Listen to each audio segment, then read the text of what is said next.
Hi, Celeste. This is Sissy Wickes.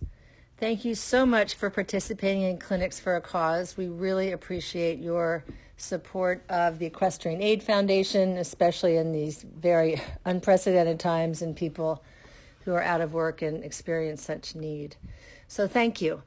I'm looking at this round that you sent me of Jon Snow, and I think I judged Jon Snow because the name is so perfect. And he is just a lovely horse. I mean, if every tape I got, if every round was this good, I would be making things up. So he's really wonderful. My first impression when you walk in the ring is that he's a beautiful horse. He's a beautiful color. You're very well turned out. You come in and you go right to that diagonal to get your left lead. You take your time to make sure that he picks up the left lead because he got just a hair bobbly there when you started. And you did a nice job just holding on to it to make sure he got the correct lead. So now you're going past the end of the ring. We're at USEF here. You're going past the end of the ring. And I find that you're just a bit slow and tentative to the first jump. So as you come out of the end, you can see, so you're now coming down to the first jump and you're straightening your horse out. And you can see you take his mouth a bit and take away from the pace. Now the distance worked out really well. But if you look at that initial jump, that first jump, and you look at your pace, and then you fast forward to later in your course, you will appreciate the difference in your speed and in your pace and in your momentum. So, and I think that's something that that amateur riders do very commonly is they start out a little tentatively and they want the first jump to establish their pace rather than establishing their pace and then going to the first jump. Again, you found a great distance to it, but I would guess that sometimes it doesn't work out as well as it did today, and maybe you get slow to the first jump, which again is not uncommon. So he jumps the first jump, and I think to myself, he's just as cute in the air as he is on the ground. So it's a very, very good impression. Now he's going past the in gate. He's making manure, so that takes away from his pace. So he's a bit slow past the gate as you get straight to that diagonal line.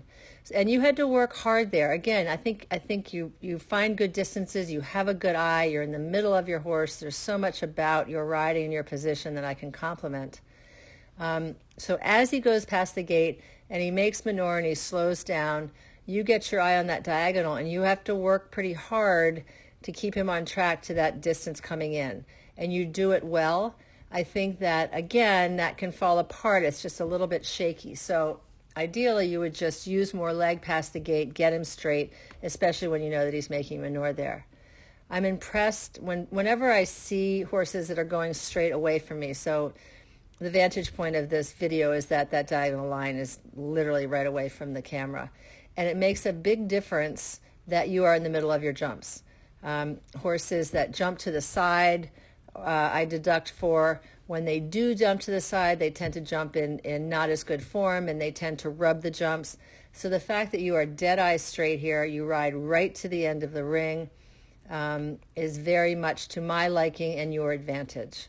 So now you're coming around the corner and you're jumping the jump on the side that jumps on the side of the ring. I think it's a 4. Nope, it's a 5. So you're right next to the judge's booth. And again, very nice. And now you're coming toward the camera. Again, you're in the middle of the jump. You find a nice distance coming in. You stay on the rhythm. He gives you a really nice jump coming out. And then he kind of looks out the side of the ring. You can see him turn his head to the left and look out the side of the ring. And you, instead of getting distracted as he is, you just bring his nose around to the middle and you get his attention on what he's doing. And you're patient. You're not panicked about it. You're patient. And you make a beautiful turn to this single oxer. Unlike the first jump, you don't worry too much about the oxer. You let the rhythm carry you to it. You're patient. Then you see where you are, and it's beautiful. It's hard for amateurs to stay patient to the single oxer. I call it the long, lonely ride to the single oxer because there are too many decisions to make and too many strides.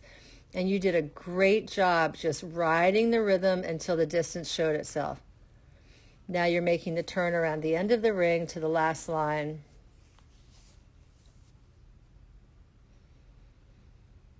And again, you make a nice ride in. He's in the middle of the jump. His form is really great.